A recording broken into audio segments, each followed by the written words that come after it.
Bonjour à tous, chers amis, nous sommes Parashat Azria Metzora. Tout d'abord, Chodesh Tov, très bon mois à tous. Nous sommes le mois de Iyar. Le mois de Iyar, c'est le mois de la guérison. La Torah nous dit que Iyar, c'est l'acronyme des mots Ani Hashem Refecha.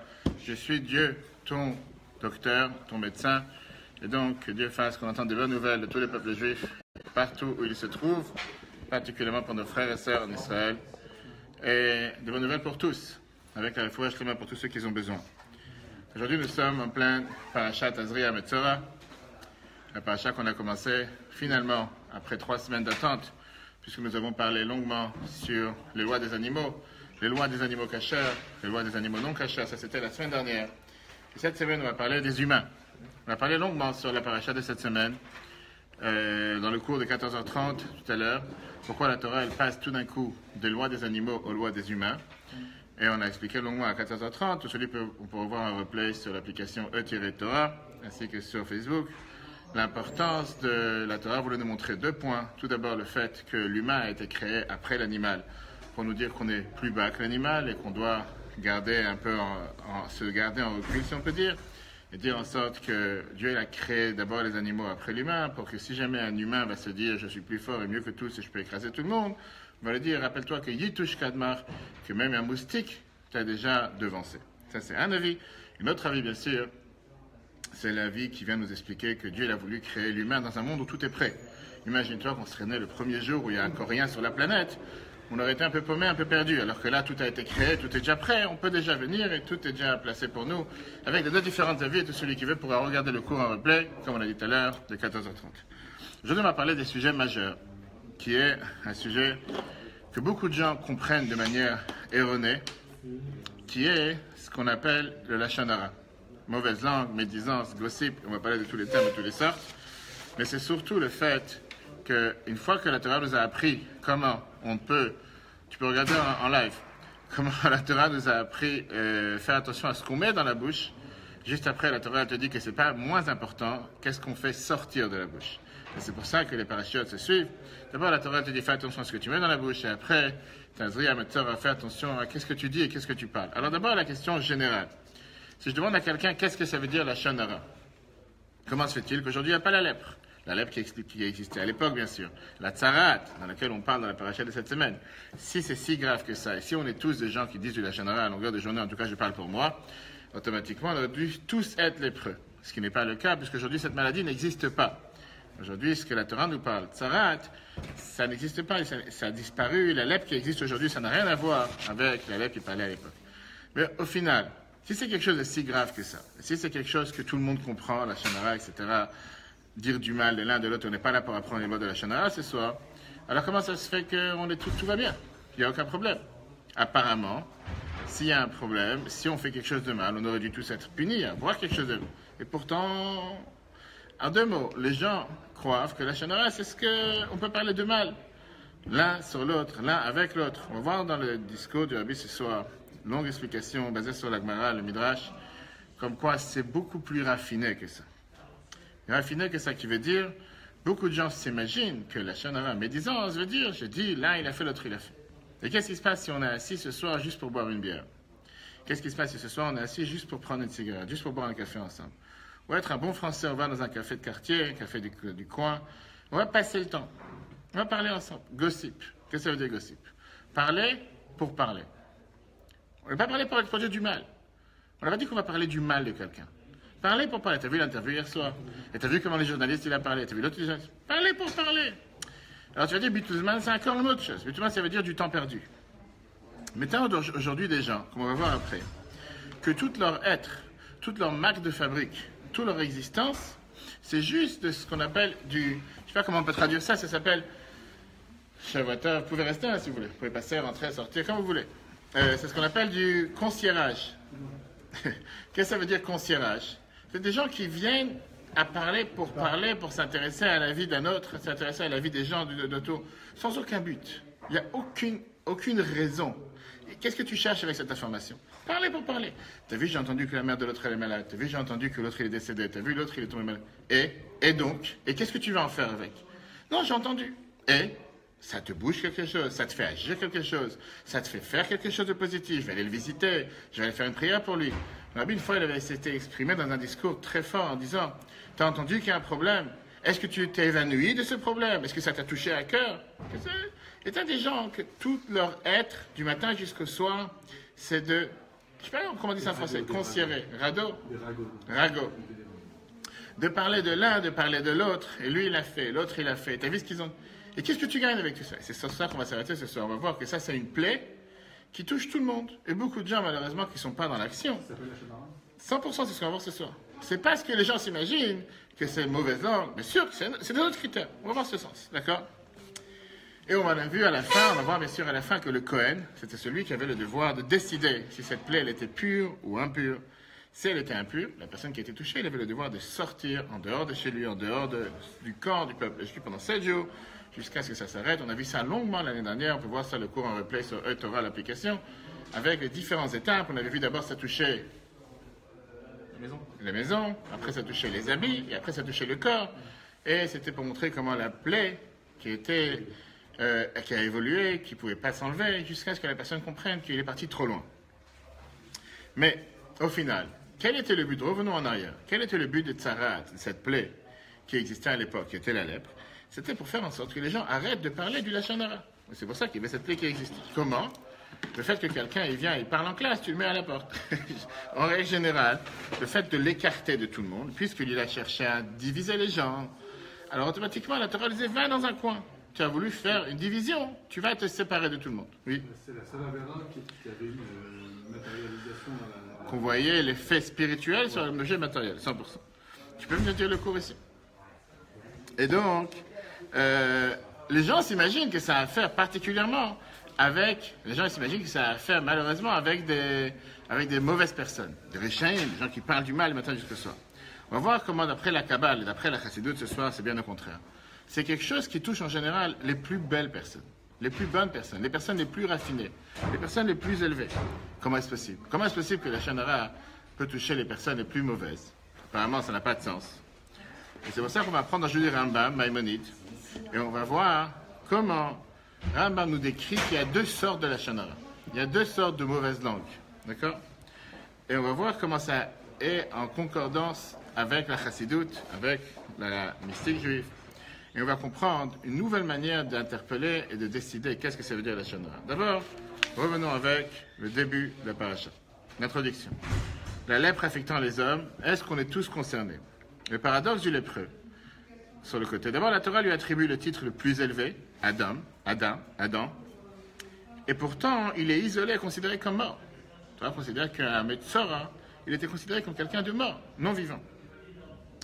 Regardons le texte. Tazria, chapitre 13, verset 2, la Torah te dit la chose suivante. Un homme, Adam, qui aura sur sa peau une affection lépreuse, il sera présenté à Aaron le Cohen ou un de ses fils. Tant qu'il aura cette plaie, il sera impur. Il demeurera isolé et résidera hors du camp. Ça, c'est la base. C'est ce que la Torah dit au début de la paracha. Vient le Zohar, l'auteur de la Kabbale, le Zohar, Rabbi Shimon Bar Yochai, qu'on va fêter si Dieu veut ce mois dans 18 jours, Lag BaOmer. Vient le Zohar et te dit... Pourquoi la Torah a employé ici le terme le plus élevé pour décrire un tel humain? Vous savez que pour décrire un humain dans la Torah, on a 4 manières. Adam, Gever, Ish, Enosh. Tout de suite, regardons le texte du Zohar, tout court. Enosh, oui. Zohar Tazria 48a. L'être humain est appelé par plusieurs noms. Et ce n'est pas seulement des noms, c'est des différents niveaux. Adam, Ish, Enosh et Gever. Le plus haut niveau est Adam. Ainsi qu'il est écrit, quand la Torah nous parle de la création de l'humain, Dieu créa l'homme, Adam, à son image. Et pourtant, le lépreux dans notre paracha est appelé par le titre parfait, Adam, et non par les autres titres. Si tu parles de quelqu'un qui est si mauvais que ça, à tel point qu'il a parlé du mal, et pour ça il doit être mis à la porte, il doit être mis en dehors du camp, il doit être mis à l'extérieur de tout le monde, tu parles ici de quelqu'un qui est très mauvais. S'il est mauvais, comment se fait-il que la Torah lui donne la qualification de l'homme la plus élevée? Tu aurais dû dire c'est le niveau le plus bas, tu n'es pas capable de te retenir dans ta parole, c'est tout à fait normal que tu sois totalement excentré. Mais celui qui était lépreux complètement, oui. Il devenait pur. À la c'est fin. pas ça justement la sanction? À la fin, c'est une fois qu'il a été excentré. Oui, ben c'est une fois qu'il a été excentré, une fois qu'il était 7 jours au dehors, le Cohen devait revenir pour voir si justement la prière a évolué ou elle a disparu. Et après, il devait se purifier. C'était tout un processus. À partir du moment où on n'a qu'une partie qui est impure, on est complètement impur. Mais si notre corps entier est impur, on devient pur. Ouais, on va voir à la fin. On va voir à la fin. Le problème, c'est que des fois, parfois, tu cherches pas à ce que quelqu'un n'ait plus totalement plus respiré pour pouvoir le commencer à le faire respirer avec une machine. Il vaut mieux pas attendre ce niveau-là. Ok. A priori, la question qui est demandée, comment est-ce possible avec le fait que le Metzora doit être totalement à l'extérieur, totalement en dehors du peuple, comme le dernier des fauteurs, et la Gemara te dit de l'autre côté que le Metzora, le lépreux, était considéré qu'émet comme un mort. D'accord? La Gemara Sanhedrin, page 64b, ça c'est pour notre cher ami Yoram. Metzora chashuv kemet. Un Metzora, un lépreux, il est considéré comme un mort. Dirti, parce que c'est écrit Al na tei kemet. Quand on parle dans Myriam avec Baalotra, la fameuse histoire quand Moshe il a prié sur la lèpre de Myriam, sa sœur, qui encore une fois on va expliquer tout à l'heure. Elle n'a pas parlé du mal de son frère. Elle n'a parlé aucun mal de son frère. Elle n'avait pas du tout de mauvaise langue. Au contraire, elle cherchait juste à valoriser ce que son frère il est. La Gemara te dit, le lépreux est considéré comme un mort, ainsi qu'il est écrit, ne ressent pas à un mort, prière de Moshe pour guérir Myriam, sa sœur, de son affection. Et donc on a ici deux choses qui apparemment ne marchent pas ensemble. D'un côté, on te dit que le lépreux, il est pire que tout. Et la preuve, c'est qu'il est rejeté à l'extérieur, doit être séparé de tout le monde, séparé de la communauté, etc. Et de l'autre côté, on te dit que c'est le niveau le plus élevé de l'humain, qui s'appelle Adam, qui s'appelle un lépreux. On est bien obligé de dire que c'est pas ce que les gens y pensent. C'est parce qu'on pense en longueur de journée que le lépreux, c'est quelqu'un de bas de gamme, quelqu'un qui n'a rien à faire de son temps, qui parle du mal de l'un et de l'autre. C'est pour ça qu'il était lépreux. Vient la Noazaken. Et la Noazaken, il te dit que quoi? Qu'en vérité, la tsarat, cette plaie, cette lèpre, c'était particulier pour les gens de haut niveau. Ce que les gens ils appelleront la jet set, ou ce que les gens ils appelleront le haut de gamme, ça touchait que eux. Ça ne pouvait pas, et on revient à ce qu'il vient de dire Harry, qui est très important, ça ne pouvait pas toucher les gens simples. Ça ne pouvait pas toucher les gens simples. C'est comme si j'allais te dire, quelqu'un qui a un niveau de vie très raffiné, très haut de gamme, moindre microbe, ou moindre épidémie, ou moindre vent, il vient toucher. Parfois, on va dans les aéroports, on voit les gens qui marchent avec les masques, pour ne pas les citer, ils sont tout le temps avec des masques, et ils te disent qu'ils sont très fragiles. Et quand tu demandes, j'ai interpellé quelqu'un un jour, je dis, pourquoi vous êtes tout le temps avec un masque? C'est parce qu'on vient d'un endroit du monde que c'est très très fragile, la pollution, l'air ou quoi que ce soit. Et si jamais on attrape on va respirer de quelque manière, va savoir ce qui peut nous arriver. C'est pour ça qu'on se protège. Tu parles de quoi ici? Tu parles de gens qui ont un niveau de vie très raffiné. Et le jour où ils vont manger ou respirer ou être en contact avec le moindre microbe, ils risquent de tomber mal. Quelqu'un qui est toute la journée dans les poubelles, qui est toute la journée dans les niveaux... Exactement. Non, ça c'est différent. Lui, au contraire, lui, il est protégé, il est vacciné. Quelqu'un qui est toute la journée dans les niveaux les plus bas, qui est toute la journée dans les niveaux, on va dire, les plus bas matériellement parlant et spirituellement parlant, il ne risque pas d'être touché. Pourquoi il ne risque pas d'être touché? Parce que c'est son milieu, il vit dedans. Il vit dedans, ça ne va pas le faire mal. Comme il vient de dire justement à lui, c'est pour ça que tu voulais dire. Comme les médecins dans les hôpitaux. Que le meilleur vaccin, c'est qu'ils sont tout le temps en contact avec les maladies, les microbes. Donc ils sont vaccinés, auto-vaccinés.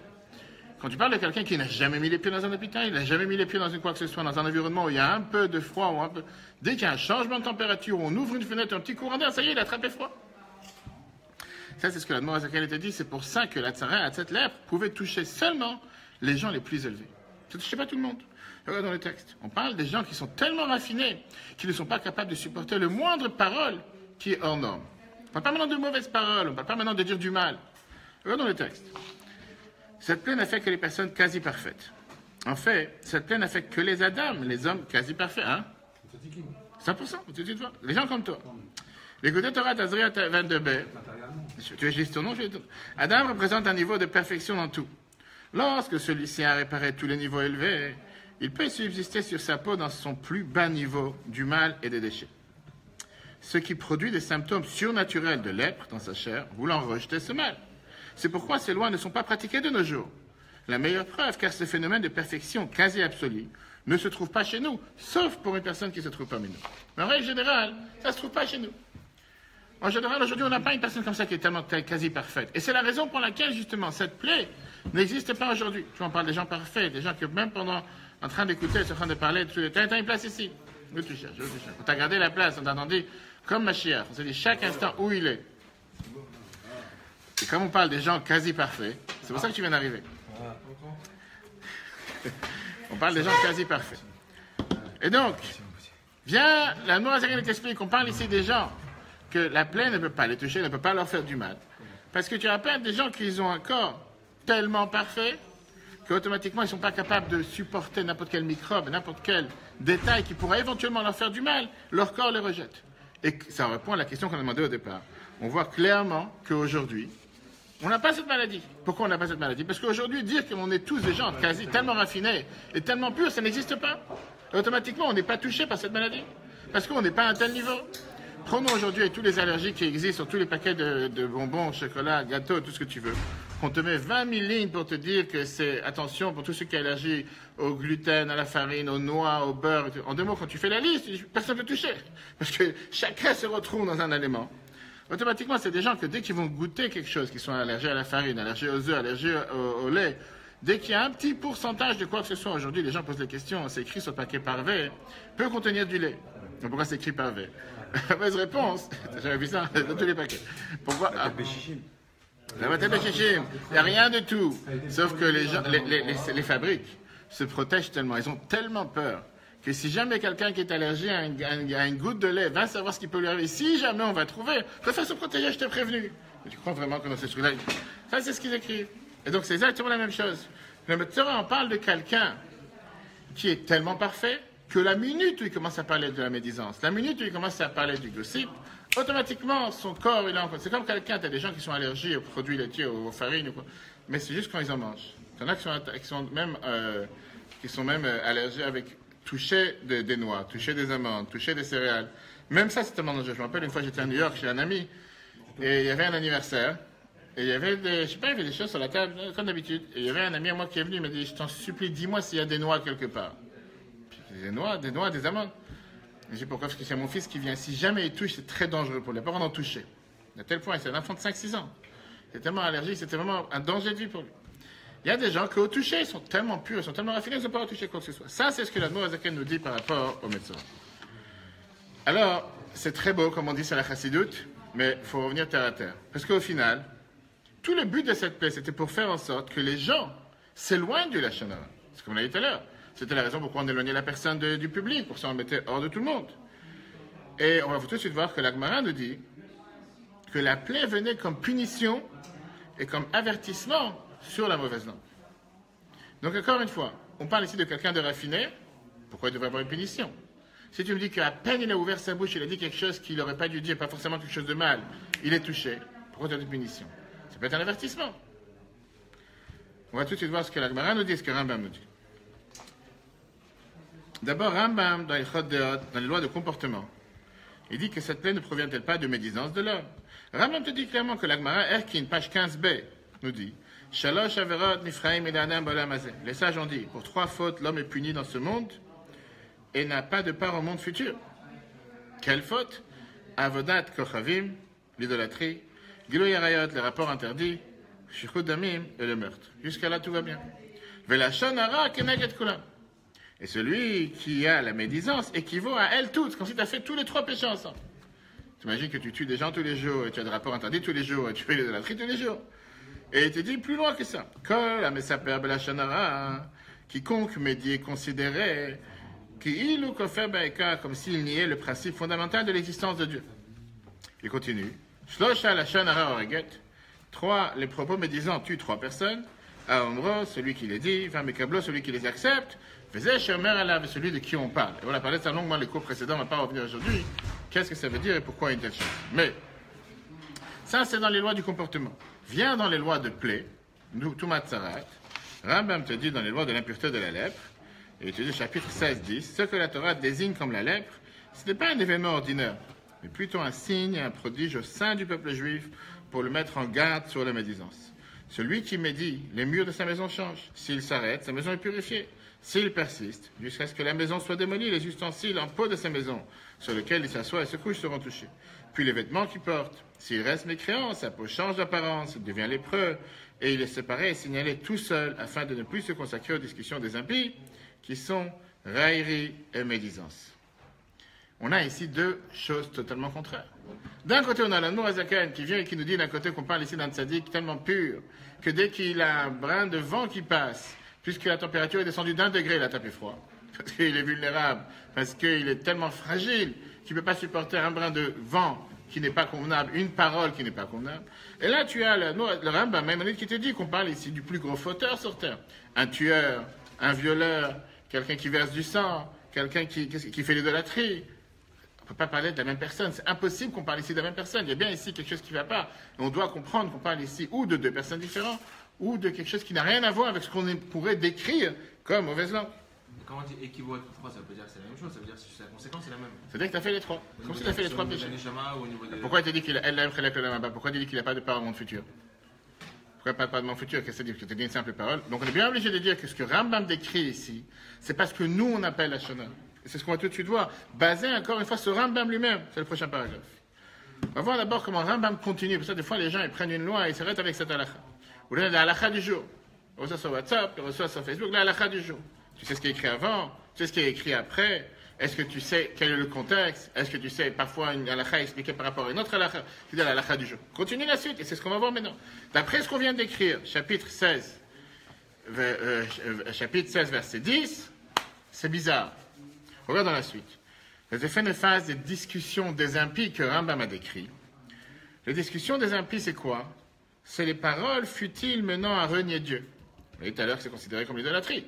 Pourquoi? Regardons Rambam. En haut de la page. Maïmonide continue de dire la chose suivante.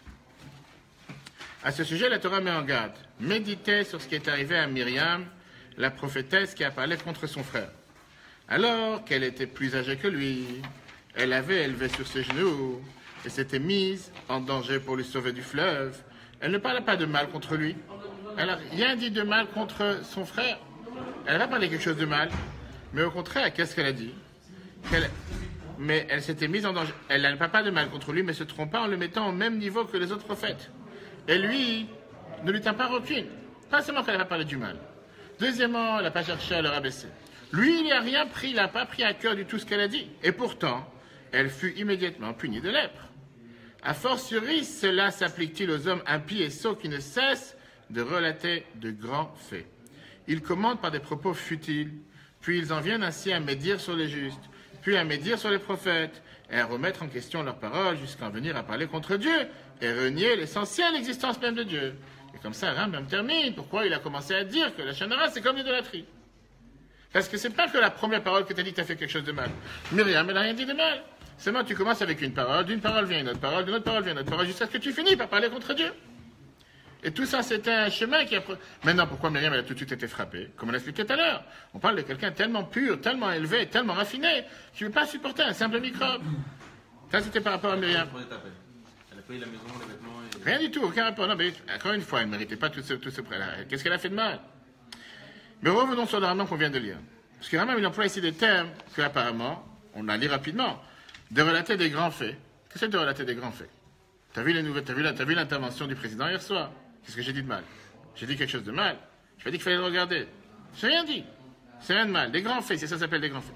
Propos futiles. Qu'est-ce que ça veut dire propos futiles? T'as entendu la mère de l'autre, elle est malade. T'as entendu l'autre, il est décédé. T'as entendu l'autre. Rambam te dit, c'est des propos. Qu'est-ce que tu gagnes avec ça? Qu'est-ce que tu cherches avec ces propos? Tu meubles. Tu meubles quoi? Tu remplis ton temps. Tu meubles les discussions. Alors ça, je te dis encore une fois. Si le but, c'est que tu vas en arriver avec ça pour faire une mitzvah, on va faire visiter les malades, on va aller lui amener à manger, on va faire une prière pour lui, bien sûr que c'est 100% correct. Mais quand je dis, tu as des gens que leur fonds de commerce, du matin jusqu'au soir, malheureusement j'en connais trop, ils n'ont rien d'autre à faire que de se renseigner, savoir qu'est-ce qui se passe chez l'un, qu'est-ce qui se passe chez l'autre. C'est ce qu'on appelle du concierge, je vais dire en français. Savoir, juste parler pour parler, sans aucun but. Il n'y a rien, il n'y a pas un fond derrière, il n'y a pas une volonté derrière d'aller plus loin. C'est pas que ça me fait mal au cœur de savoir que la mère d'eux est décédée ou que la femme d'eux est malade. Et donc, je vais aller prier pour lui, je vais aller lui amener à manger, je vais m'occuper. Rien. C'est juste, j'ai reçu une information en plus. Sans rien d'autre, sans but, sans rien. Oui, par contre, le fait de comprendre un petit peu ce qui s'est passé avec Macron et les journalistes pour comprendre un petit peu. Ça, il n'y a rien de mal, encore une fois, il n'y a rien de mal. Il n'y a rien de mal. Parce que, comme tu dis clairement, il y a un but par derrière. Je veux comprendre, savoir dans quel pays on vit, à quoi on s'attend, quelle tâche je devrais payer. Il n'y a rien de mal. Après, ça veut dire parole futile. C'est du vent. Parler pour parler. C'est pas que tu cherches à comprendre. Là, il y a eu le gars, le pauvre qui est décédé la semaine dernière. Qui est dans le 12e, là, dans un appart, machin, etc. Oui. On doit pas tu veux faire dire l'information. La Bagnolet, tu veux dire? Non, dans le 12e, dans un studio dans le 12e. Hein? Je sais pas. Ah, Bagnolet, ouais. Et c'est peut-être pour toi c'est dans le 12e, c'est pas grave. On ne doit pas véhiculer l'information. Pour quel but? Qu'on soutienne, je sais pas. Alors j'allais te dire, on va rentrer après. Il y a une phrase que la Torah te dit, d'abord on n'a pas un devoir d'être véhiculeur de mauvaises nouvelles. C'est une règle dans la halakha. On n'a pas un devoir d'être véhiculeur de mauvaises nouvelles. Pas seulement envers des gens fragiles, des fois des gens fragiles. Deuxièmement, encore une fois, mettre regarde c'est une autre chose. Mais quel est le but de parler pour parler, de raconter qu'il y a eu quelque chose de mal? Pour qui, pourquoi? Encore une fois. Si c'est pour se créer, se paniquer, si c'est pour des personnes qui doivent agir face aux autorités, face à quoi que ce soit, bien sûr qu'ils ont un devoir. Mais est-ce qu'on est tous dans ce même devoir? C'est comme on te dit que certaines autorités juives avaient le droit d'aller rencontrer les autorités catholiques ou les autorités des autres religions, parce que Mibnei Darkei Shalom. Est-ce que pour autant chacun tout d'un coup il se considère comme l'autorité de tel et tel pays pour ça d'aller faire telle et telle chose? Il y a certaines personnes qui ont un certain rôle envers la communauté en général, et ils ont un devoir de... Mais qu'est-ce qu'une personne normale va changer ou quoi que ce soit en rentrant à la synagogue ou en rentrant en soirée, t'as entendu, t'as vu, et la suite? Paniquer les gens, faire peur aux gens. On va tout de suite voir que la parole, et c'est ça où Rambam va en arriver, la parole a un effet destructeur, et des fois le fait de dire les choses peut faire en sorte que les choses se passent. Et c'est la raison pourquoi dans la Gemara, on revient sans arrêt avec la fameuse phrase « Al tif tarpei la satan ». Et le rabbi ne voulait même pas employer le mot la satan, le rabbi disait « Al tif tarpei, n'ouvre pas la bouche ». Qu'est-ce que tu dois donner de la poudre à retordre au Satan, aux mauvaises forces? Pourquoi parler pour parler, juste pour parler? Pas seulement parler pour parler. Tu es en train de donner du pétrole, tu es en train de donner de l'essence. Du grain à moudre. Du grain à moudre, comment on dit? Du moudre à retordre. Et encore une fois, qu'est-ce que tu cherches avec ça? Et comme j'ai dit tout à l'heure, on voit clairement comment la Torah elle te dit que parfois, ferme ta bouche, c'est mieux. Parler pour parler, même si c'est pour dire du mal, ou faire mauvais. Et c'est encore une fois, je suis passé rapidement à la phrase de Rambam. Rambam te dit que tu commences d'abord par parler des paroles. Et si c'est une bonne nouvelle? C'est magnifique. Ah oui, on a le devoir de partager des bonnes nouvelles. Ça peut conduire à me dire Non, on a le devoir de partager des bonnes nouvelles. Qu'est-ce que tu as? Au pire, encore une fois, je veux dire une chose, la différence c'est quoi? Tu vas dire une bonne nouvelle à quelqu'un, lui il a eu un enfant, lui il s'est marié, qu'est-ce que la personne va dire? Il ne mérite pas? Qu'est-ce qu'il va dire? Il ne mérite pas? Il peut dire de la chose. Très bien, continuons le discours. La jalousie. Très bien. Quelle jalousie? Comment ça se fait que ta sœur elle s'est mariée et que sa sœur s'est pas mariée? Ou pourquoi ta sœur elle s'est mariée avec lui alors que moi je voulais marier avec lui? Un exemple, d'accord? Que les gens vont commencer. Quelle chance. Quelle chance. Peu importe. La question elle est quoi? Où tu vas en arriver? C'est de la rage. Partager une bonne nouvelle. Partager une bonne nouvelle. La Torah dit, tu as le devoir de te réjouir dans la joie de quelqu'un d'autre. Partager une mauvaise nouvelle. Qu'est-ce que tu gagnes? Encore une fois. Tu veux que quelqu'un vienne faire Teilim pour un malade? Pourquoi pas? Quand tu sais que la personne va le faire. Mais c'est juste rentrer à la scène, vous avez entendu la nouvelle. Et, next, passons à autre chose. Et alors, j'ai entendu la nouvelle. Et après, qu'est-ce que tu fais avec? Et alors, on va maintenant s'asseoir, parler pendant 1 heure pour décortiquer comment ça se fait. Et, en attendant, qu'est-ce que tu es en train de faire? Que pendant 1 heure, quelqu'un qui aurait dû faire quelque chose de mieux, il l'a pas fait.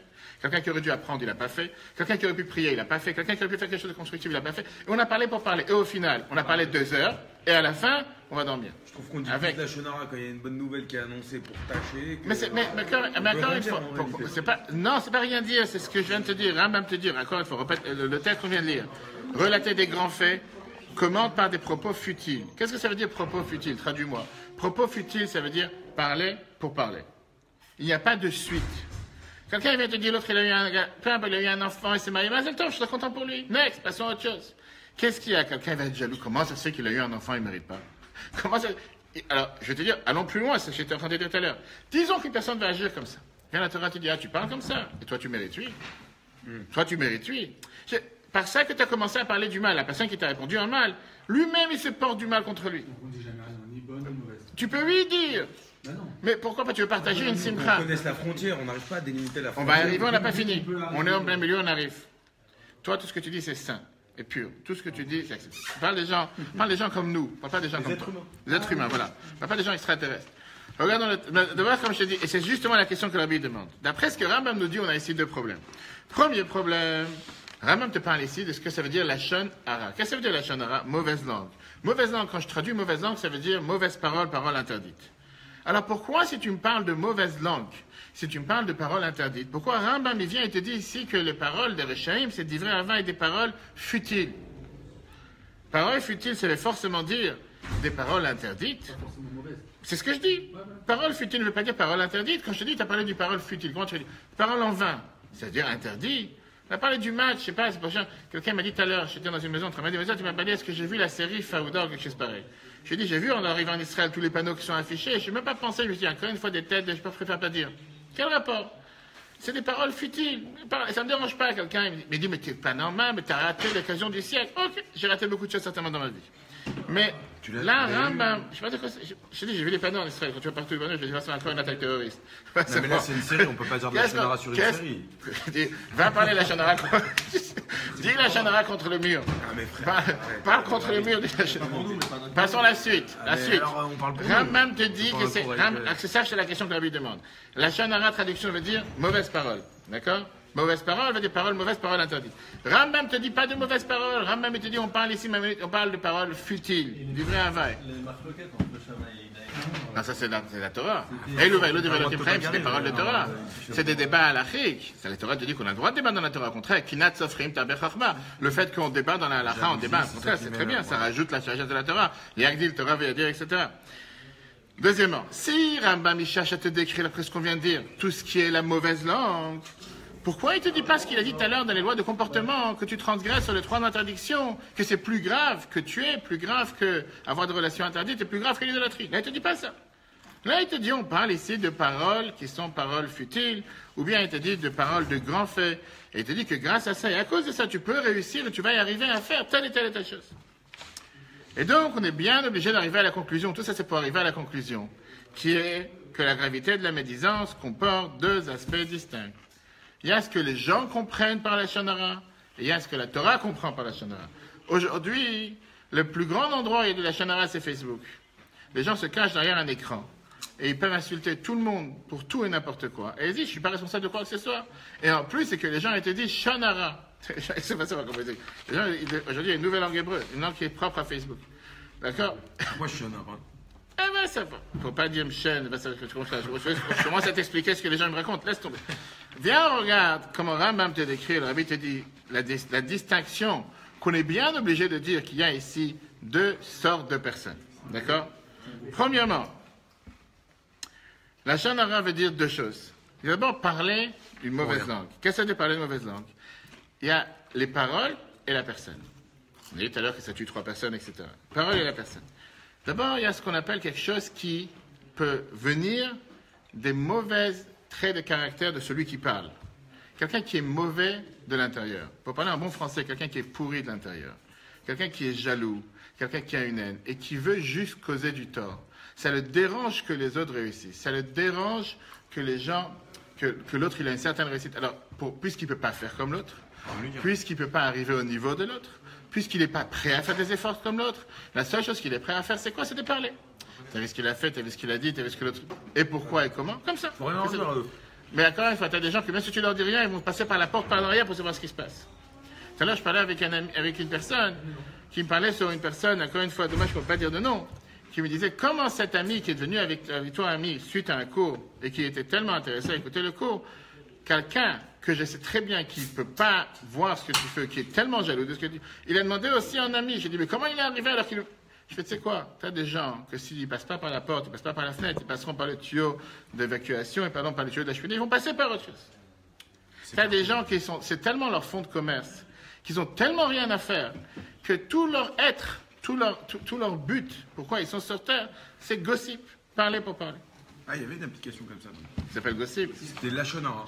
D'accord, je ne connaissais pas. Non, vraiment, Gossip. C'est vrai. Je savais pas. Ils ont créé un truc, c'était Gossip. Mais c'est qui? La Shonara. C'était un réseau. Chacun pouvait balancer des trucs sur les autres en étant... Okay. Mais je dis aujourd'hui, le fait de vous... C'est un des problèmes des réseaux sociaux, c'est que les gens, ils se permettent de faire tout et n'importe quoi derrière un écran, qu'ils n'auraient jamais osé dire ou écrire face à face. Et la halakha te dit que c'est de la Shonara. Parle pas de la Shonara. Comment tu te permets de lire des commentaires que quelqu'un a écrit pour ta femme et pas pour ton mari, ou le contraire, de lire des choses qui ne sont pas destinées à toi. Il y a tellement de lois on va pas entrer, c'est pas le sujet de ce soir. Donc cette première base, c'est parler parce que la personne est mauvaise. Après, il y a ce qui est les paroles qui sont mauvaises. C'est quelque chose qui est totalement différent. Tu as quelqu'un qui a parlé une mauvaise parole. Qu'est-ce que ça veut dire? Même s'il n'a pas une intention, mais la parole qu'il a dit va l'entraîner à faire du mal. Ou va l'entraîner à dire du mal. La parole en soi n'est pas quelque chose de mal. Mais à cause de cette parole, on va arriver à du mal. On va tout de suite prendre des exemples. Ce qu'on a dit tout à l'heure. Il y a le parleur et il y a la parole. Oublie l'écouteur maintenant. Les écouteurs, ça s'achète. T'en as sans fil, t'en as avec fil. On parle maintenant des paroles. Tu as le parleur qui est détruit de l'intérieur. Et à part le parleur, tu as les paroles. Prenons ensemble. D'abord, on va élaborer de manière beaucoup plus large, d'après la Chassidoute, comme on nous explique, que la parole, la Torah considère que c'est une force externe de la personne. Contrairement à la pensée, que la pensée c'est une force interne, c'est une force qui est faite pour la personne en soi. Néanmoins, la parole, ça a un impact sur l'essence de la personne, à tel point que par la parole, tu dévoiles ce que tu as dans ta pensée. Quand tu penses, personne n'est au courant. Tu parles, les gens ils sont au courant. Et c'est ce qu'on dit d'ailleurs en bon français, exprimer, qui vient du mot aller vers l'extérieur, quelque chose qui est à l'intérieur, tu l'exprimes en le disant à l'extérieur, ça c'est la parole. La halakha considère justement que tout le but pourquoi Dieu il a créé la parole, c'est pour l'autre. Parce que si quelqu'un en général il parle tout seul, certainement qu'il a un problème, et certainement qu'il a pas seulement un problème, mais il doit avoir un hôpital psychiatrique. S'il a besoin, on pourra venir le visiter dans les endroits où on peut visiter, parce que certains services dans les hôpitaux psychiatriques, pas forcément qu'on peut rentrer, je dis ça par expérience. Pas pour toi, mais il y a des certaines personnes. Ça c'est une chose, d'accord. Vient la Torah, elle te dit c'est important de faire attention comment tu parles sur des êtres humains et sur des enfants. Hier soir, j'étais dans une maison. Ça m'a déchiré le cœur parce que je parlais avec les couples. Ils ont un enfant de 5 ans. Et en quelques minutes, je n'ai pas seulement senti la tension, mais j'ai été presque en larmes de voir comment le père il était tellement dur avec l'enfant. À la fin, l'enfant est parti dans sa chambre. Il a dit « Demande pardon à papa ». Bref, des phrases que je n'ai jamais entendues. Il me dit « Ah, tu ne connais pas les Marocains ». Je fais « Je ne sais pas de quoi tu parles ». Je ne sais pas de quoi tu parles. Je fais « J'ai jamais parlé comme ça à mes enfants ». Je fais « Ça déchire le cœur, c'est un enfant de 5 ans ». Et vient la Torah, elle te dit que quand tu dis à un enfant « espèce d'idiot », il croit qu'il est idiot. Tu fais sortir de lui, de l'intérieur de lui-même, ses bêtises, et il va finir par devenir idiot. Si tu lui dis qu'il est intelligent, il va devenir intelligent. Moi, j'ai joué à un jeu hier soir. J'ai dit à l'enfant qui était en train de sauter, bref, faire le singe dans la maison. Et en plus, j'ai dit, viens avec moi. Devant les parents, j'ai parlé avec lui 5 minutes. Mais vraiment, comme on dit, begova enaim, tête à tête. Je lui ai dit, reste assis à côté. Si tu es sage, on va mettre les mesures ensemble après.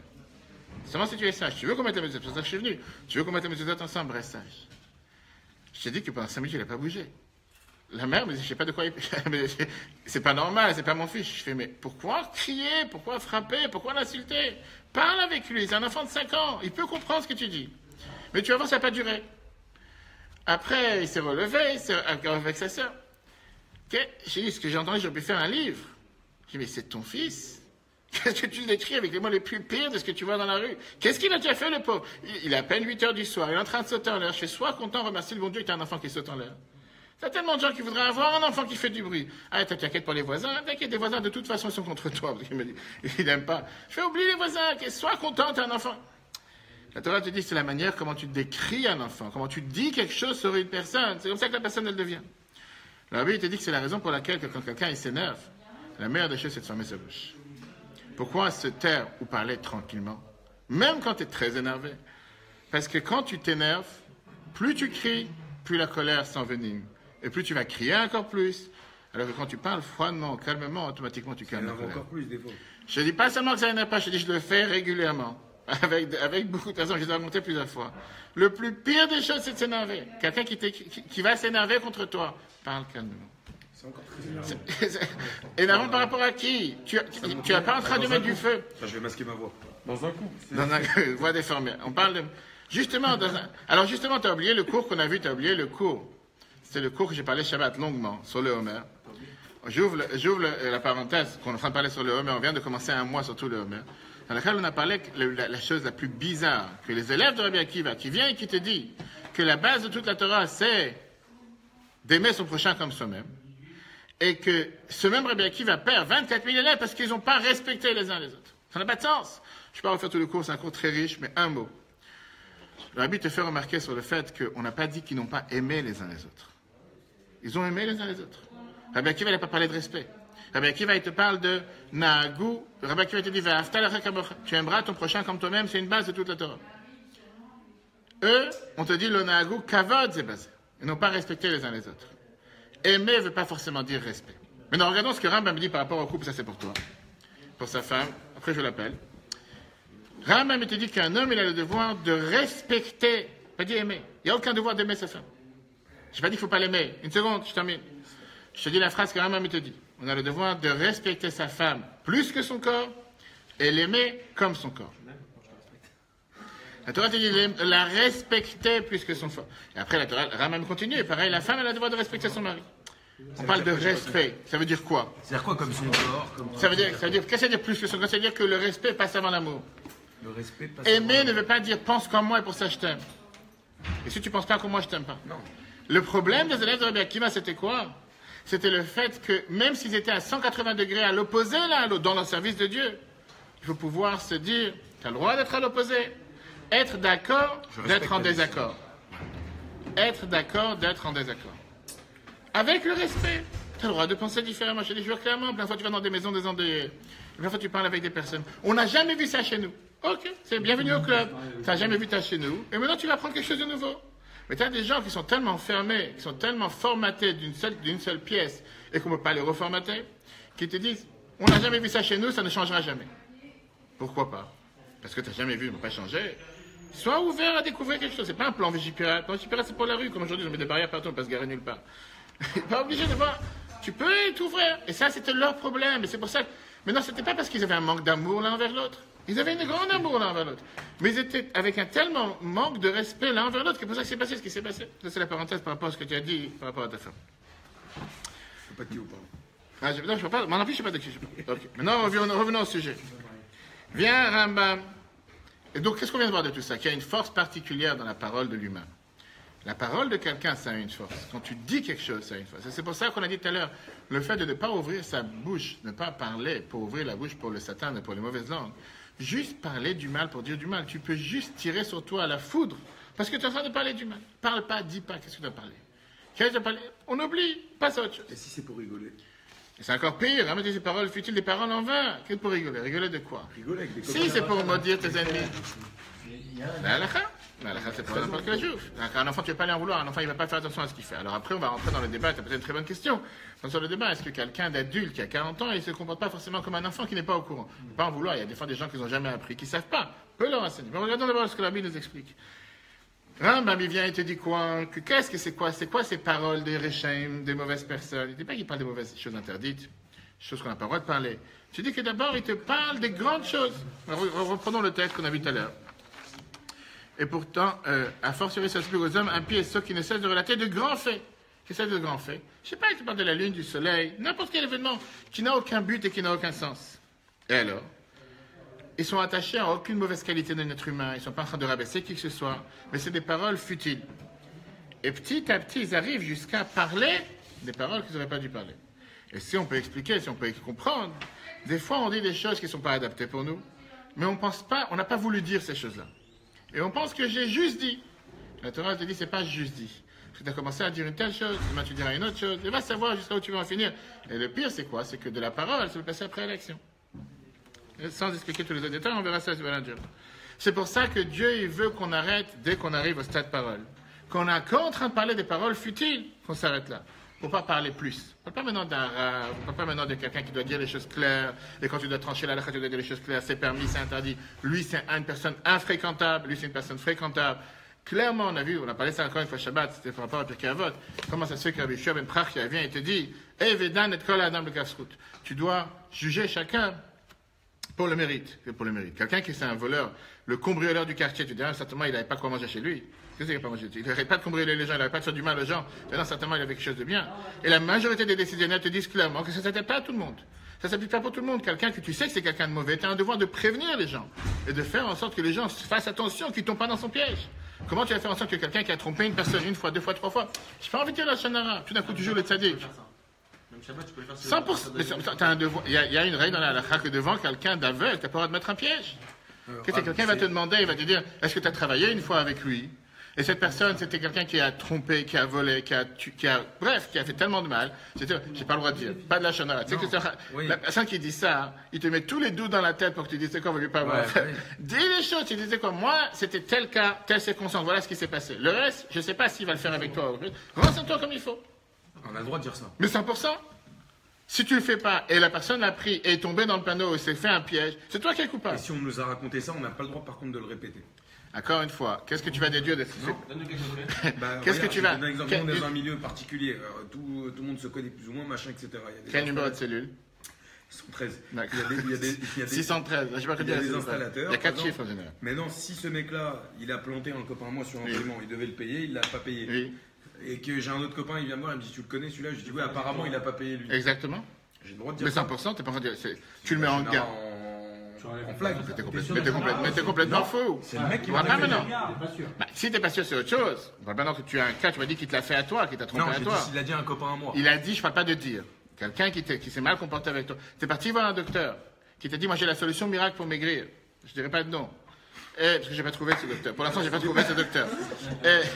Et t'es parti, t'as payé, je sais pas combien de consultations. Et ça a pas marché, t'as fait la ce qu'il t'a dit. Et un ami t'appelle et te dit, est-ce que je dois aller le voir? C'est bien sûr, mais tu sais quoi, tout le monde en parle de lui. Tu as un devoir de dire, voilà, j'ai fait à la règle, et malheureusement, ça n'a pas marché. Mais non, peut-être qu'avec toi, ça va oui marcher. Mais moi, je te dis ce qui s'est passé. Non, tu vas tout de suite jouer le grand sadique. Lui, c'est un juif pieux, c'est un juif qui prie, c'est un juif qui a une barbe longue, c'est un juif qui fait tellement. Et surtout pas avertir la personne. Demain, la personne n'a pas perdu tout son argent à cause de toi. Qu'est-ce que tu vas dire? Je vais pas dire d'Hachanara. Qu'est-ce que tu joues? Ben là, il y a un Dieu, essaye, qu'est-ce que tu avais dans la tête? Qu'est-ce que tu veux? C'est bien, on a le droit de dire des choses. Il n'y a pas des choses. Enfin, on n'a pas dit passer sur des rumeurs.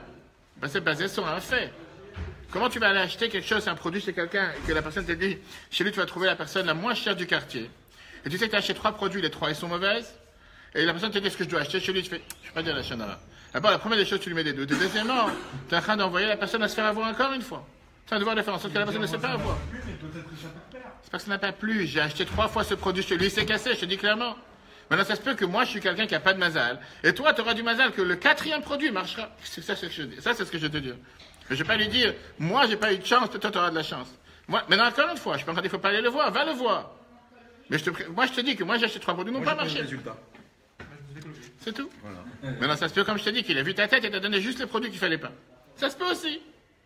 Je suis choqué, je croyais que c'était du vrai Lachonara à dire. On n'a pas fini, on arrive. Ok. Regardons le 5. Non, regardons le 5. Regardons le texte. La médisance comporte 2 aspects.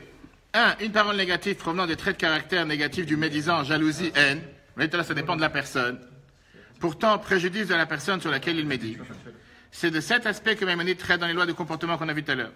Deuxièmement, le problème de la parole même. Lorsque l'homme médit, même sans y prêter attention, la parole même l'entraîne vers le mal, car l'expression verbale est reliée à l'essence de l'âme de l'homme. Ce dernier étant surnommé celui qui parle, c'est de cet aspect que Maïmonide traite dans les lois de l'impureté de la lèvre sur les discussions des impies dans les propos futiles, n'étant pas en soi négatif, affectant la parole et l'expression de l'homme au point de conduire au mal absolu. Maintenant, on va revenir à notre chère Myriam. Donc la parole. Exactement, à force de parler. Tu parles d'une chose à l'autre. Tu ne peux plus contrôler, c'est la parole. C'est pas que tu peux plus contrôler, c'est qu'on est en train de parler pour parler sans rien dire. Et au final, on va passer d'une chose à une autre, d'une chose à une autre, comme Ramam t'a dit, jusqu'à qu'on va finir par parler contre Dieu. C'est ce que Ramam était dans notre page. Revenons à notre chère Myriam. Quel était le problème de Myriam? On va comprendre pourquoi Rambam, quand il t'explique par rapport à la deuxième base de la Shonara, pas ce qui dépend de la personne, mais ce qui dépend de la parole, et il t'explique qu'est-ce qui s'est passé avec Myriam. Et Rambam te dit, en faisant attention, Myriam. Réfléchissez, méditez dans ce qui s'est passé avec Myriam. Maintenant, encore une fois, personne d'ici, autour de la table, est du niveau de Myriam. Et néanmoins, c'est ce qui s'est passé avec Myriam. Quand on réfléchit l'histoire de Myriam, on voit qu'il n'y a rien de mal qui s'est passé. Elle n'avait aucune mauvaise intention. Elle n'a parlé aucune mauvaise langue. Et surtout pas à dire une mauvaise langue sur Moshe. On a expliqué longuement dans le cours l'année dernière, on avait parlé sur Myriam. Rashi te dit ce qui s'est passé. Regardons le texte. C'est pourquoi Maïmonide élabore autour de la médisance de Myriam. Myriam parla et Aaron. Myriam se trouvait à côté de Tipora lorsqu'elle se clama « Malheur à leur femme !» Quelle femme? La femme d'Eldad et Médad, qui s'occupe de prophétie. Ils se sépareront d'elle, tout comme mon mari s'est séparé de moi. C'est ça qu'elle a dit, Myriam? C'est ce qu'elle a dit. C'est ça de la Shonara qu'elle a dit? D'accord, c'est la phrase qu'elle a dit. Une seconde. Mais non. C'est ainsi que Myriam l'a appris. Myriam, elle a écouté. Et elle a raconté. C'est Tipora qui a dit ça. Myriam, elle a écouté. Elle a raconté à Aaron, t'as vu, t'as entendu que Tipora n'est pas avec Moshe parce qu'il est toujours avec Dieu. D'accord? Elle a pensé quelque chose de mal. Elle a dit quelque chose de rien. Si Myriam, qui n'avait pas de mauvaise intention, a été punie, a fortiori le sera-t-il celui qui médit avec malveillance. Termine jusqu'à la fin ce que j'ai dit tout à l'heure. Pas parler pour parler. qu'il a ici une intention de détruire. Il n'est pas en train de dire, tu as vu cette personne. Tout à l'heure, je parlais avec un ami, et je lui disais, est-ce que tu aides ta femme, elle vient d'accoucher, etc. Il me dit, écoute, si moi je travaille, elle ne travaille pas, c'est normal qu'elle s'occupe. Et je lui ai dit, qu'est-ce que ça dérange de toi prendre le devant et s'occuper? Qu'est-ce que tu penses que c'est? Il n'y a pas ce qu'on appelle dans le milieu médical les dépressions postpartum après la naissance. Je fais un devoir de doublement présent. Qu'est-ce qu'il y a? Même si tu travailles, elle ne travaille pas. C'est pas pour autant que tu peux ne pas être là présent pour lui montrer que tu t'inquiètes aussi pour elle. Tout d'un coup, elle se sent totalement abandonnée. Pourquoi pas? Là, il n'y a pas de médisance. Tu n'es pas en train de parler ici, comme on vient de voir, médire avec malveillance. Je ne suis pas ici de parler du mal pour parler du mal. Myriam, elle n'a rien eu comme mauvaise volonté. Néanmoins, on revient à ce qu'on a dit au départ. Myriam était une femme de haut niveau. Puisqu'elle était tellement de haut niveau, et puisqu'elle était seulement d'un niveau le plus élevé, elle était intouchable aux microbes, intouchable à n'importe quel courant d'air.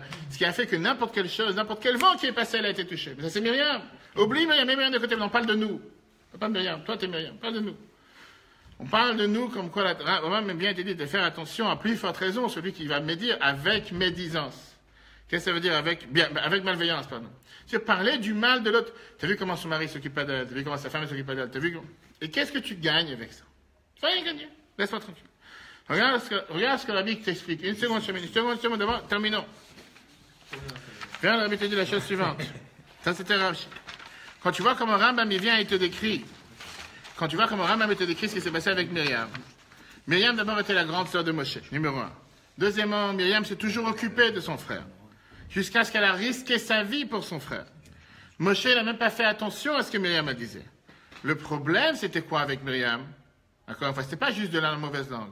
C'est qu'elle n'a pas juste parlé sur son petit frère. Elle a parlé sur le maître de la génération. Elle a parlé sur le rabbi de la génération. C'est pour ça qu'elle s'est fait prendre. Parce que c'est pas le problème. Elle n'avait pas quelque chose de mal contre son frère. Comment tu peux oser dire que Myriam a parlé du mal de son frère alors qu'elle a donné sa vie elle a risqué sa vie pour lui?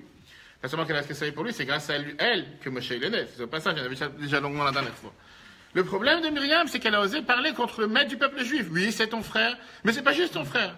Et oui, aujourd'hui, tout le débat qu'on entendait toute la journée, est-ce qu'un président doit l'appeler Monsieur le Président, on l'appelle par son prénom? La Torah te dit, c'est pas ton ami, c'est le maître du peuple juif. Même si c'est ton frère, tu as un certain respect à lui avoir. Que tu sois content, tu sois pas content. Ce que la Torah elle reproche à Myriam, c'est le fait qu'elle s'est permis de parler comme si c'est son ami. Et c'est pas son ami, c'est le président. Ça, c'est ce qui dérangeait. Rabbin sur Israël. La Bible explique ça dans Rashi, quand Rashi nous dit justement dans le parashat Shlach, que Myriam, elle a été frappée à cause de Iske Diba. Qu'est-ce que ça veut dire Iske Diba? C'est pas la chanara. La faute n'était pas dans qu'est-ce qu'elle a dit, parce qu'elle n'a rien dit de mal. La faute, elle était du fait qu'elle a parlé sur Moshe. Et ça, c'était la plus grande frappe. Ça, c'était, comme la Bible nous explique, par exemple, avec la faute des explorateurs, qu'on va parler plus tard, dans la paracha Shlach, que pareil, la faute des explorateurs, c'est qu'ils se sont pris à Dieu. Ils ont dit que le peuple qui habite en Israël, il est plus fort que lui. Pas dans le rapport qu'ils ont fait. Le rapport, c'était un rapport, c'était normal, ils ont pris la conclusion, etc. Ok. Avec ça, Rambam t'explique à quoi on va en arriver. Que la faute de la lèpre, la punition de la lèpre, qu'on parle dans la paracha de cette semaine sur la Lashon Hara, n'a rien à voir avec le Lashon Hara qu'on parle aujourd'hui, qu'on connaît aujourd'hui, qui sont les mauvais traits de caractère d'une personne. Et c'est comme on l'a dit tout à l'heure, c'est la raison pour laquelle il n'y a pas de lèpre aujourd'hui. Puisque quelqu'un qui est mauvais par l'intérieur, quelqu'un qui est détruit par l'intérieur, quelqu'un qui est rouillé de l'intérieur, quelqu'un qui c'est une ordure à l'intérieur, il est déjà un tellement grand rachat que ça ne sert à rien de le mettre excentré. Pour lui, il faut trouver des autres moyens pour pouvoir le rapprocher, pour pouvoir le faire changer. On parle ici de gens tellement raffinés, tellement purs, que pour eux, il y avait ce niveau de lèpre qui existait à l'époque, de les séparer, pour qu'avec ça, ils vont pouvoir revenir. Mais c'est un niveau spécial qui n'existe pas aujourd'hui. Rambam te dit, alors c'est quoi le sujet de la Lashon Hara qu'on avait jusqu'à présent? On parle du fait de quelqu'un qui parle pour parler sans but, sans sens, sans penser même ce qu'il est en train de dire, et que grâce à ça, il va être entraîné à parler des autres choses, à faire du mal, et jusqu'à parler contre Dieu. C'est ce qu'on a vu tout à l'heure. Regardons le 6. Le deuxième paragraphe. La punition de la lèpre pour la médisance n'est pas reliée au premier aspect de celle-ci. Le fait que les traits de caractère négatif de l'homme portent préjudice à autrui. Mais plutôt la parole même. Car Myriam n'avait au contraire aucune intention de nuire. Et ses paroles ne produisaient aucun préjudice, ni pour elle, ni pour Moshe. Sa médisance était externe, sans intention profonde, et pourtant, elle en fut punie. Maintenant, on va comprendre pourquoi la plaie, la lèpre, devait se déplacer de la manière qu'on a vu tout à l'heure. Cela explique la progression de cette plaie. Maison, meubles, vêtements et chair. C'est pourquoi cette plaie touchant l'homme quasi parfait, on a dit tout à l'heure, on parle de quelqu'un qui était presque parfait, touche d'abord les maisons externes à l'homme, puis s'introduit en lui de plus en plus. Il doit prendre en compte ça aujourd'hui. C'est quoi la question que tu voulais Non, j'ai deux questions. La première, c'est est-ce que Tzipora elle a été punie pour ce qu'elle a dit? Pourquoi tu veux qu'elle soit punie? Qu'est-ce qu'elle a dit? Alors à leur femme, genre elle a une vie. J'ai de la peine pour eux, elle a dit quelque chose de mal. Et est-ce que Myriam, c'est juste je ne vais pas ouvrir la parenthèse, mais c'est tout un autre cours que j'ai donné hier sur que les enfants de Moshe étaient totalement hors la suivi et la suite du peuple juif. Les enfants de Moshe n'ont pas suivi le chemin de Moshe. Ah bon? Pas seulement qu'ils n'ont pas suivi, il y en a un qui était un des maîtres d'idolâtrie, etc. Quoi? Gershom et trucs? À Gershom, justement, on parle de Gershom parce que c'était un gars par rapport à Odazara, c'est pas le sujet de ce soir. C'est parce que tu as parlé par rapport à sa femme, c'était suite à Tzipora, etc. Okay. Et juste la question, Myriam, c'est ça qu'elle a répété? Elle a juste répété ce qu'elle a entendu de Tzipora? Elle a répété exactement. Mais quel rapport avec Moshe, la Elle est partie voir Aaron. Tu as entendu ce que j'ai entendu comme nouvelle? J'ai entendu que Tzipora, elle n'est plus avec son mari. Et ça, c'est de la médisance sur Moshe? Encore une fois, le fait que quel était le but de raconter une telle chose? Oui, futile, ok, j'ai compris. Ça n'avait pas de sens. Et encore une fois, tu parles de Moshe. Tu ne parles pas ici de quelqu'un, un être humain. Tu parles de Moshe, tu ne parles pas de quelqu'un comme nous. Et c'est ce qui est la raison, ce qui est reproché à Myriam, le fait qu'elle devait faire attention de qui elle parle. Ils vont divorcer, Moshe et Tzipora? Tu veux qu'on prend toute la Torah sur un pied? Et il a les schémas. On a vu ça à Shabbat. La différence avec il a les schémas. Comment tu veux? On ne parle pas maintenant de la paracha de Moshe et Tzipora. Après, rappelle-moi après. La suite, d'accord? La suite. Ah, c'est à chaque fois que tu fais chambre à part, tu appelles ça. Ok, la suite, laisse, avance. Ok? Rambam. Rambam, il vient et te dit que puisqu'on parle maintenant d'une parole qui est externe à la personne, on parle d'une parole que la personne elle a parlé juste pour parler, et c'est quelque chose qui est totalement hors la personne, ça ne touche pas à la personne. C'est pour ça qu'au départ, ça a un impact seulement sur les murs. Pourquoi ça a un impact seulement sur les murs? Parce que les murs, c'est hors de la personne. Mais si malheureusement ça ne marche pas, ça veut dire que le mal, il est déjà pénétré beaucoup plus à l'intérieur. À ce moment-là, la réparation doit être de manière beaucoup plus intérieure. C'est pour ça qu'après le mur, ça passe, on a dit, aux ustensiles de la maison qui sont proches de lui. Et si ça n'a toujours pas aidé, ça doit passer pas seulement aux ustensiles, ça passe même aux habits qui sont beaucoup plus proches que lui. Et après ça, ça touche la personne lui-même. Ça touche le corps de la personne lui-même. Il y avait des tâches et qu'il fallait qu'il fasse attention. Tout d'abord, j'étais pas. Deuxièmement, c'était en processus, c'était en plusieurs étapes. Comment il ne voyait pas? Au départ, c'était sur la maison. Mais quand tu vois, tu as une tâche chez toi à la maison d'humidité parce que tu n'as pas fait la peinture depuis des années, comment tu veux penser que tu vas t'imaginer? Comme je dis aujourd'hui, il n'y a pas de lèpre. Mais pourquoi tu veux qu'une personne pense que c'est quelque chose de mal, encore une fois? C'est pas forcément une personne qui pense que c'est quelque chose de mal. Okay. Maintenant, si le mal était pénétré totalement à l'intérieur de lui, à ce moment-là, on ne pouvait plus réparer cette plaie de la manière comme il fallait l'envoyer à l'extérieur, comme on l'a dit tout à l'heure. Ce mode de réparation ne marchait que pour les gens qui étaient à un niveau très élevé.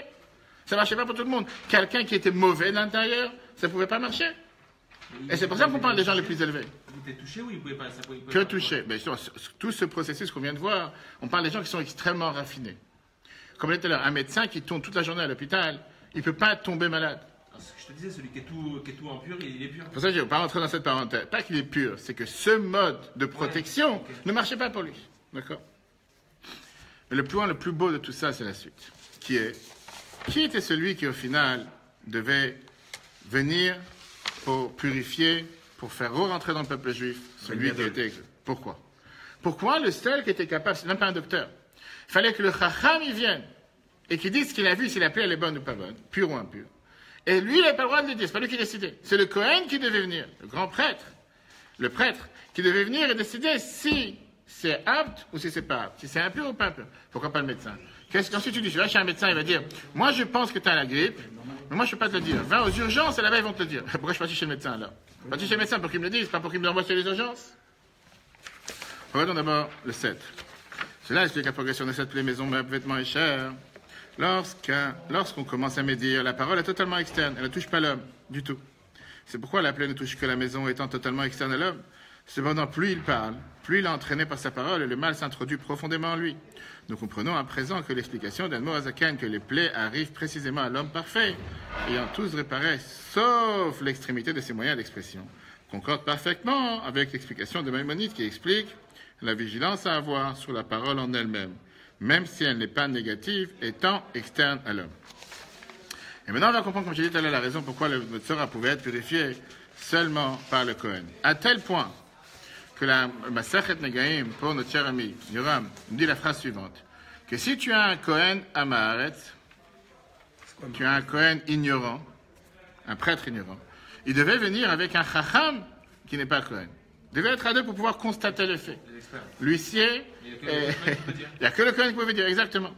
Le Kohen, il demande au Chacham, puisque le Kohen, il ne connaît pas les lois, il est ignorant, dans ce cas-là. Qu'est-ce qu'il faut dire? Le Kohen, il vient, le Chacham, il lui dit, moi, je considère que c'est pur ou impur.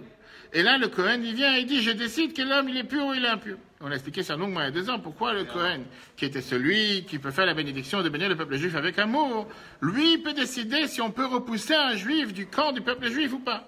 Personne ne pouvait le faire. Et on est garanti que lui, il va s'assurer de rendre fou le Chacham pour ne pas le laisser tranquille afin qu'il va réfléchir 10 fois avant de dire s'il faut repousser un juif, le mettre totalement à l'écart. Quelle est l'explication alors? Pourquoi on parle que le Metzora devait passer spécialement par le Kohen? Après, il y aurait, si tu parles de quelqu'un qui est tellement pieux, et qui est tellement pur, et qui est intouchable, que le moindre microbe peut le faire tomber, pourquoi il ne peut pas se débrouiller lui-même? Pourquoi il a besoin d'avoir affaire avec un Kohen qui vient et qui constate si la plaie, elle est telle couleur, ou si elle a grandi ou pas? L'explication, elle est, ça c'est le plus beau, que même la personne la plus parfaite peut tomber avec cette erreur.